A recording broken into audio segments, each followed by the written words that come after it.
is one of our biggest and most diverse preserves, so we like it, and it's connected to a lot of bigger open areas, so it's a valuable piece of property. So let's hit this trail and then check it out. My job, I'm the habitat manager, and so my duties include patrolling the sites, looking for biological diversity and documenting that, so that may be just keeping running lists of what's here. I'm also interested in what's here seasonally, so in the winter time, what do we find versus what's here in the heat of the summer. We also outreach with the public, schools, interested groups that want to learn more, and we often like their help, so there's volunteer opportunities, essentially to just preserve sensitive habitats in San Diego County.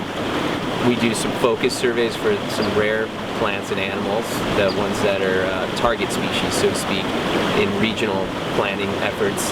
And then we do everything from pick up trash, repair fences, replace locks or signs, whatever it is. So there's a biology component and there's a maintenance and management component to my job, and I work with Sarah closely to do those in each of the preserves. When I started, we had, I think, about 6 preserves, and now we're up to managing 9, and that's just within like the last year. We've added a few, and there's a lot more that we're working on that are in the pipelines to start managing. So, I mean, I think Don says a lot. He thinks, you know, we'll double the preserves we're managing in just a few years. So I think we'll just continue to grow, and we'll continue to have a great presence, you know, in San Diego County, and then eventually, hopefully, outside the county. It's a great preserve already, so we're really just trying to refine it the way I look at it. We've got a great backdrop or baseline to work from, and so it's removing the eucalyptus arundo, this very invasive plant species along creeks.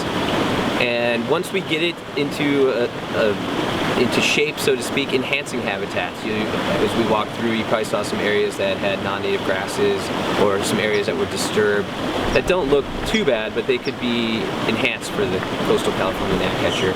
And then using this resource to outreach with the public.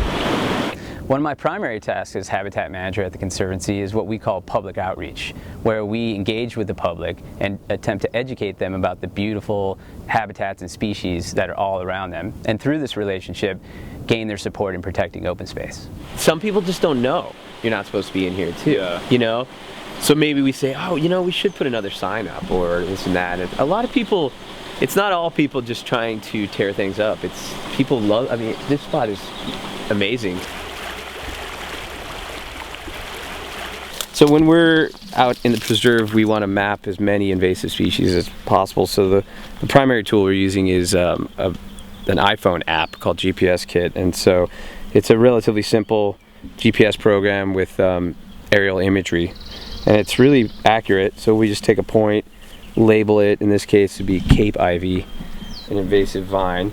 And then we'll give this information to our maintenance crew, and they'll come out, use their iPads or iPhones, upload the data, come to this same spot and remove. I assist Jim out in the field as our habitat manager with the maintenance and monitoring. And then I also do a lot of stuff in the office behind the scenes, like helping our executive director do the cost proposals and draft up some of the legal documents. And then I do a lot of the outreach, like sending out press releases. And then I'm also trying to help develop our educational program.